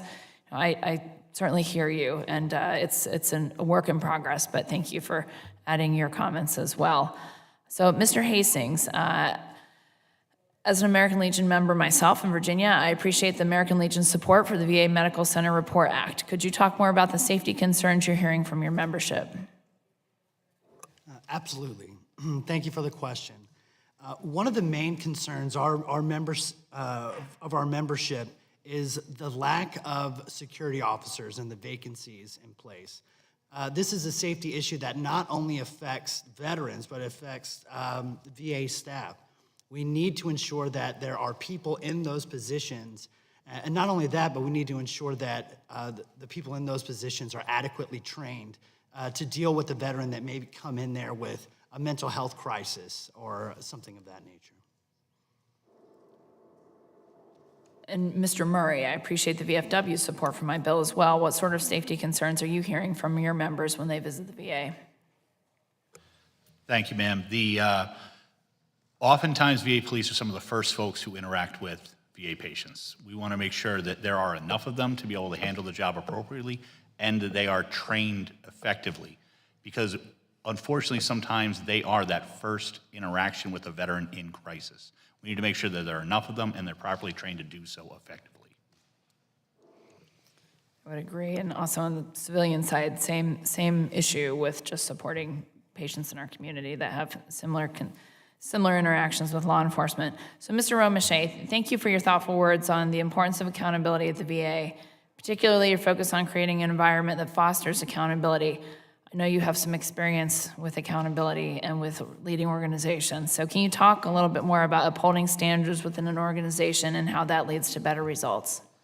You know, it's that cultural mindset. When you hold accountability, you bring in the talent that wants to gravitate to that. That's like any leadership position. But when it's not there, you continue to hear the same things when I talk to VA employees. Like, the hardest thing to do in the VA is hire and fire. And when you have that toxicity that continues to grow and be infested in there, it's easy for the talent to want to leave and go somewhere else. So as we continue to move forward, we got to look at that. We got to look at those things. It's not, how do we just get rid of someone? How do we build a new culture that people want to come to, veterans want to be part of, that don't want to continue to sit there and show up and be told, look, as a VA employee, I don't want to see you as a veteran. But a veteran doesn't get the choice to say, I had a bad incident with a VA employee. I can't leave them, but they can kick me out. This is a culture, the mindset, just as a general leadership, as veterans that have served in all branches of the military, you get ingrained that you must build that culture of trust, accountability, responsibility, and hold to a standard and keep the standard. You cannot continue to lower it just to make numbers or just to employ people because that feels good. The one purpose, the only purpose of the VA should be that veteran at the end of the day. That's the end user. That's who we're here for. That's what this country's built upon. Thank you, and I know even Ms. Gerton spoke about, we can't legislate leadership and that just that culture and the climate at the VA. So we will continue to work on that. I hear you, though. So, Mr. Romeshay, again, and then how does the lack of discipline and accountability in an organization make it difficult to recruit and retain good people? I know you briefly spoke about it, but could you expand? When you have that lack of discipline and there's no accountability, it's hard to get good talent in there that wants to stay and be part of something. They're going to find better places to gravitate toward. So when you continue to lower that standard, don't have that discipline, you're attracting less talented people that are just showing up to collect a paycheck instead of showing up to understand what it means to serve this country by serving our veterans. And I believe I heard you say that the VA is not a jobs program, so I thought that was an interesting comment. Mr. Hastings, your testimony mentions issues that medical centers uncovered through the Legion's Systems Worth Saving program. Can you explain what these issues are and explain how you think increased accountability would have prevented them? Yes, thank you for the question. A recent System Worth Saving visit to Atlanta, Georgia highlighted numerous adverse patient safety events. This included weapons in the emergency department, medication mismanagement, both inpatient and outpatient, and surgical delays. It's not enough to say, I'm sorry, when a veteran is hurt due to negligence or incompetence or even willful disregard of the law. We need to ensure that the VA has the ability to remove poor actors immediately who are harming an otherwise excellent VA healthcare system. Thank you very much, and I will now recognize Mr. Mervan for his 5 minutes. Ms. Girton, given your experience reporting on agencies across the federal government, are there best practices you've seen that would contribute to a culture of accountability and improved performance, which don't solely focus on firing or discipline employees? And also, I share the concern expressed in your testimony about accountability having become code for making it easier to fire public employees. What are some other ways we can help VA perform better for veterans? Sir, thank you for the question, and your point is exactly right. We see these kinds of issues across federal agencies, and culture change takes time. I think there are a couple of conditions at the VA that I would highlight initially that make performance management even more challenging. The fact that they have tens of thousands of vacancies puts extraordinary stress on the current employees. Any time that managers or employees are under stress, that opens the opportunity for bad behavior, and it reduces the opportunity for intentional performance management. So to Chair Kiggins' earlier point, addressing hiring at the VA is crucial to improving overall performance and culture at the VA. Second, the performance management systems are really complicated, and they're not designed to be personal, even though the impacts are personal. And managers are not trained on all the complexities of performance management. So an investment in training for the senior leaders and managers across the organization in the current processes for performance management, for progressive discipline, and ultimately for taking decisive action to remove an employee can help managers address the fear factor that often prohibits or inhibits the action for them to take action to address employee misconduct.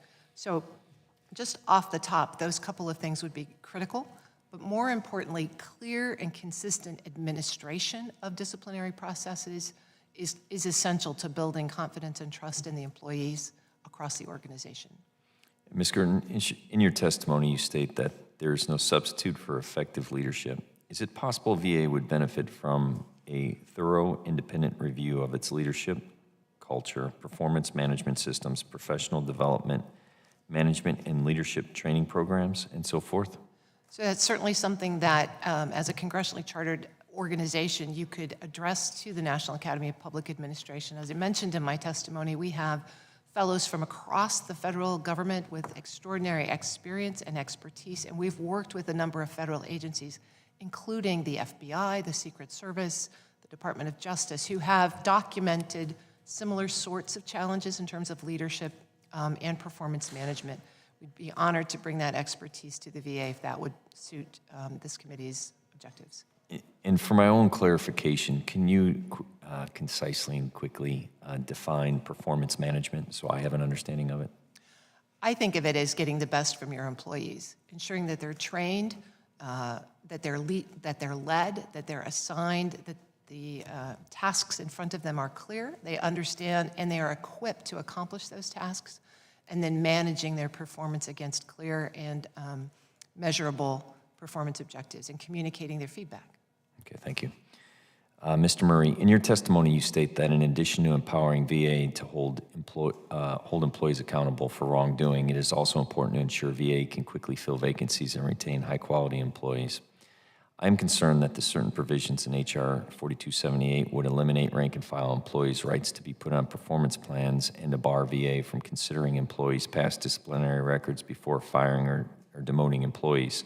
Do you have any concern about this, especially given that so many VA employees are veterans themselves? And what specific provisions of H.R. 4278 would act as safeguards against the employees being removed for political, retaliatory, or discriminatory reasons? Thank you, Mr. Mervan. We believe the substantial threshold is what we think should be that first line to make sure that if an employee is deemed to cross that substantial threshold, that should be enough that if either the Merit Systems Protection Board or a judge sees that, they can overturn it if there is not a substantial level of evidence for the suspension, the firing, and the demotion. I completely agree that building a culture is critical to making this good. I've been privileged to be a manager and a leader. You manage things, you lead people, and not only at the VFW, but also in my previous position at Turner Construction. Even with the best efforts, you still need a tool just in case something doesn't work to make sure that, do the best efforts possible, the VA can try to build that great culture. There's still some bad apples that just need to go. And this is something that we believe is necessary as that fallback. Thank you. With that, I yield back. Thank you, Mr. Mervan. The chair now recognizes Congressman Bergman for 5 minutes. Thank you, Madam Chairwoman. Mr. Romesha, thank you for your very committed military service and also for traveling to be with us today. Can you discuss how the teams you've worked with have been a success? You know, the teams I've worked with found success is again, by building that culture, to understand that you need to depend on each other, and when you tell someone you're going to do something, you're going to do it. This should be a result-driven idea that our mission is this is what we need to accomplish. The VA's mission is taking care of that veteran. And if we put that first and foremost, everything else will fall in line. And if you look at the data that we've seen over the last few years, the trust in the VA increased when we had the VA Accountability Act implemented. It went up with employees and veterans. It's proven to work. There's the data right there, and as your team, you can see that. You can see where your investment pays off. That's that culture that we can get set in there and then implemented to show time and time again that it comes from that trust. I used to tell people, duty will get your guys to do their job, but when you build that loyalty and trust, they will charge into a hail of bullets for you. That's what I'd like to see our VA become. I think I can then interpolate how you'd answer, you know, do you think VA employees who care for veterans should be held to the highest of standards? I think that would be a simple yes. And lead by example, you know, is, you know, lead down, manage up, because you're always going to have the manure coming from on down on high that a good leader will deflect off their shoulders so it doesn't go on to those under their charge. That's what leaders do. When leadership takes blame and gives credit, that's when you got true leadership. Absolutely. So, Mr. Hastings, talk to me about the Modernizing VA Disability Benefits Questionnaires Act, which I said is too long an acronym before. Why is this standardization so important? Well, thank you so much for the question. It is very important to standardize our DBQs, our disability questionnaires. The process needs to be automated because really what we're seeing through our ROAR visits and our system we're saving site visits is many of our VA claims raters are overwhelmed, especially with the passage of the PACT Act. There's a lot of new regulations, and it's kind of a perfect storm of an increasing workload with increasing confusion. And so anything that we can do to help automate processes, to help take some stuff off of their plate, to help with their work-life balance, or even add time for necessary training to get up to speed on some of these issues, I think is absolutely necessary. So how do the claims backlog and the overall overly complicated process to obtain the disability benefits, how does that lead veterans to seek assistance through organizations such as the American Legion? Well, thank you for the question. I think the frustration of the backlog, I think, is what drives people to us. One of the things that separates the American Legion from other organizations that might do claims is we'll take the claim from start to finish. We're not just throwing an initial claim out there. We'll walk you through the initial claim, but then we're also right there next to you when you need an appeal or something like that. We take it all the way to the finish line. And there are several organizations that do that around the country, VSOs, and, you know, being a life member of the VFW and longtime member of the American Legion and countless number of Marine Corps League detachments, all of those which accept my dues gratefully. The point is veterans are looking for solutions, and they, in the end, they're going to go to the best place, regardless. Some might be free, some may, whatever works for them. Is that the kind of environment we're trying to create?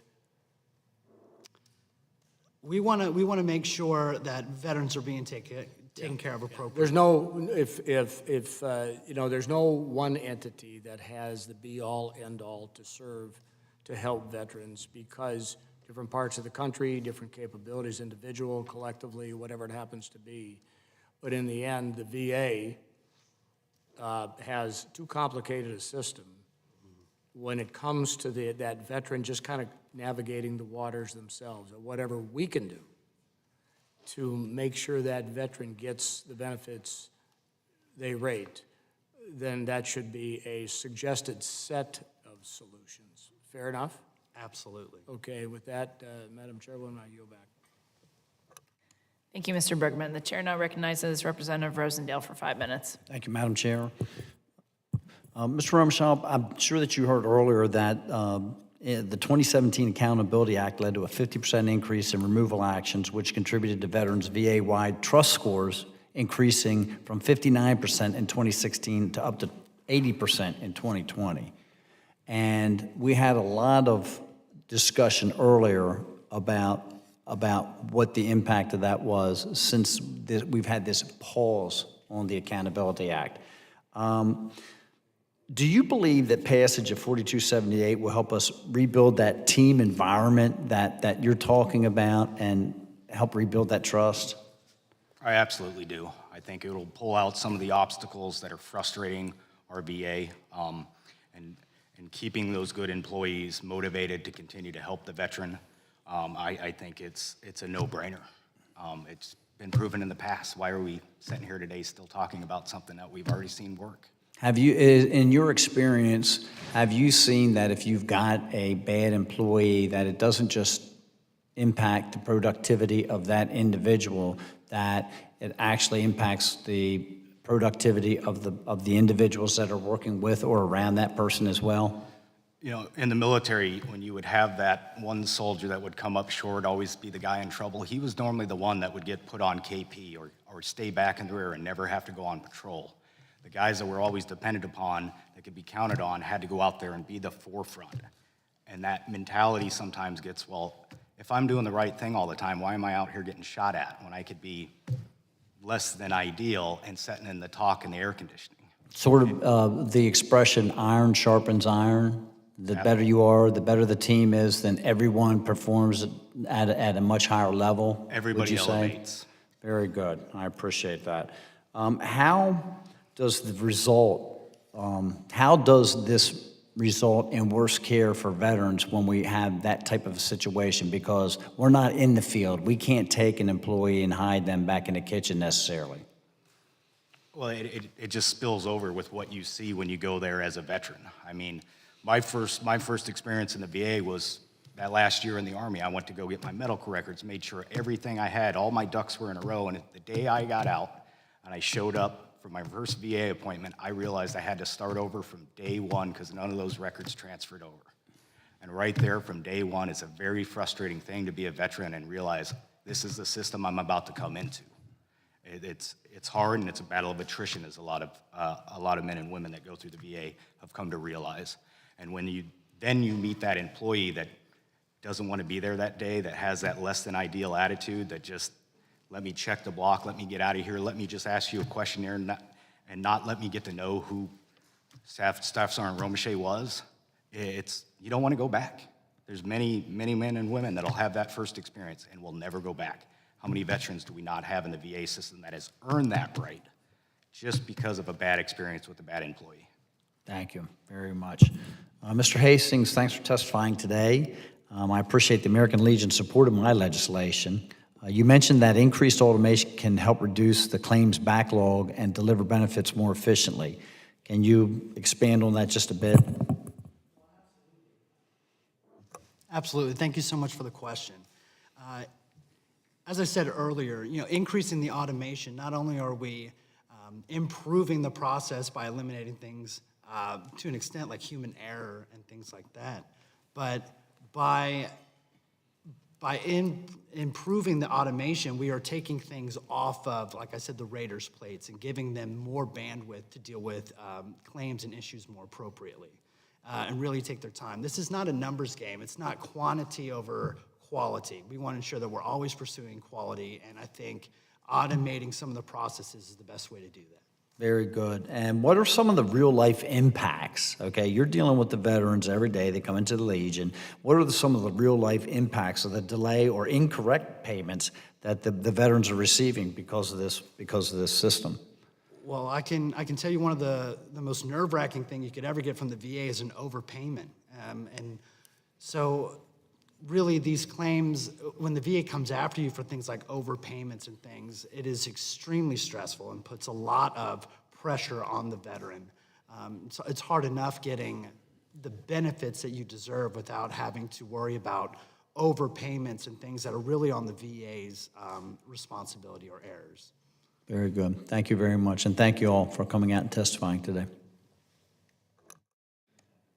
Thank you, Mr. Rosendale, and thank you again to our witnesses for being here. I think it's just the start of a longer discussion. I think some VAs out there are doing a great job, and I'd like to thank them on behalf. I'm sure we all have positive stories we could share too, but we're here to try to implement good change and meaningful change, and everything from electronic charting. I mean, I hear you about walking in the door and understanding that frustration as I'm a nurse practitioner by trade, and that electronic charting piece, just understanding all components of healthcare when that person walks in the door, so important.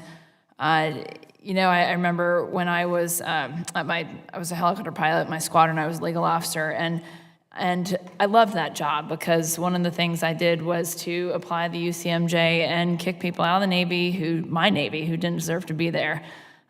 So it's kind of a similar story with the VA, especially in my second career field as a nurse practitioner. I want my veteran, as a healthcare provider, them to receive the best quality of care they can. So it frustrates me, but I want to work super hard to do that same thing. The people that won't take care of my veterans, I don't need them on my team. That loyalty piece is so important to me in every single thing I do in life, as a Navy pilot, as a nurse practitioner, and as a member of Congress. So I think we all share and just really wanting to, again, implement good change and meaningful change. So we really appreciate your time, the travel that you made to be here with us today, and your thoughts. So thank you so much. I ask for a unanimous consent that all members shall have 5 legislative days in which to revise and extend their remarks and include any extraneous material. Hearing no objection, so ordered. This hearing is now adjourned.